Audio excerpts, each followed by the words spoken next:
Year One with Type 1, a true story of a boy with type 1 diabetes. Written by Mike Suarez, illustrated by Ulsi Tola. It's been a whole year since that crazy first day when this story began with a hospital stay. It started with so many trips to the sink where I'd fill up my cup and have lots to drink. I felt tired and weak and was always thirsty. On top of all that, I kept having to pee. I drank too much water for such a small guy. I went to the doctor to figure out why. To check my blood sugar, I stuck out my finger. I felt a quick poke, but it didn't linger. I watched my mom chat with my doctor and nurse about heading to Boston before things got worse. Mom rushed to the children's ER in Longwood. Dad met us both there as fast as he could. They connected my arm to a thin plastic tube. I got nothing to eat but a plain old ice cube. I waited 12 hours to actually eat and 4 more to get up on my feet. When the doctor stopped by, needing to speak, she explained to us why I was feeling so weak.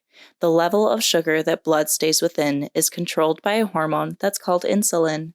The pancreas is where this hormone is made. For Andrew, this organ is starting to degrade. To get insulin for blood sugar corrections from this moment on, he'll depend on injections. What did we do wrong? Was it too many sweets? Should we have not allowed all those holiday treats? Type 1 diabetes is nobody's fault. Creation of insulin comes to a halt. It's nothing you did, it's nothing he ate. Beta cells just began to deteriorate. But I've never even used a syringe. The thought of a needle always makes me cringe. There's plenty to learn and we'll show you how. There's no need to wait. Let's start training now. You might think that this place would give me the creeps, but I had some fun staying here for 3 sleeps. While Mom and Dad learned how to give me my shots, I relaxed with a book of Connect the Dots. While I gave pretend shots to my stuffed blue bunny, my teenage roommate was being so funny. Being stuck in one room was getting so boring, so Dad took me downstairs to do some exploring. Butterflies on the big screen followed my motion as I ran to the fish tank as wide as the ocean. Each stair going up made a musical sound, while a Great Dane was just walking around. After 3 nights away from my little sister, I wanted to hug her and tell her I missed her. This year's been a process learning to cope, shot after shot, poke after poke. Belly, legs, arms, shots go any which way. We spread them around since they're 6 times a day. Mom emails a log to the nurse each week. They check if the carb ratios need a tweak. Mom checks in at night with a lamp on her head, sometimes with a juice box to drink in my bed.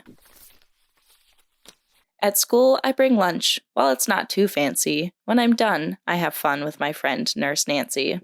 We count carbs to know what goes into my body, but no sneaking snacks. That's beyond being naughty. Except when my blood sugar suddenly drops, we can bring it back up with some green lollipops. And if I can't eat when my sugar's too low, a shot of glucagon is ready to go. I have to be patient and wait for each meal. I pay close attention to just how I feel. My body gives clues when I'm high or I'm low. The device in my arm also helps us to know. Alerts are set up to alarm on our phones. If I'm high for too long, we check for ketones. Diabetes is work from shots to blood samples, but there's still time for fun. There's lots of examples. When I need to exercise, it's time for a run. But you can't catch me. Dad's too slow for his son. Some T1D groups like to host fun events. One time, we all sat past the tall outfield fence.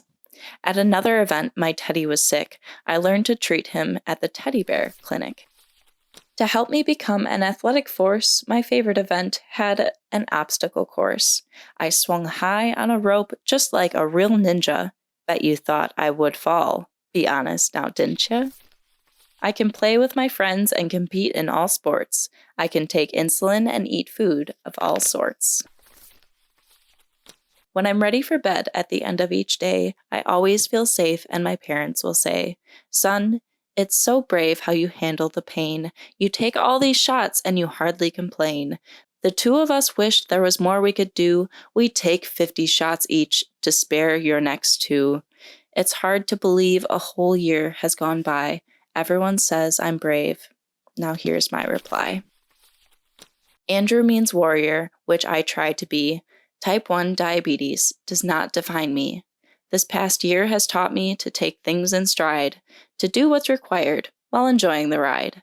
It's not easy nor hard, it's just how I live. One key to it all is to stay positive. I know more about diet than most my age would. Being used to a schedule can only be good. The pokes and the needles, yeah, sometimes they sting, but I battle type 1 and can be anything. One day, a great dad is what I'd like to be, yet my dad says he wants to be more like me. I'll continue to learn and continue to grow with one whole year down and a lifetime to go. Thank you for reading, Andrew.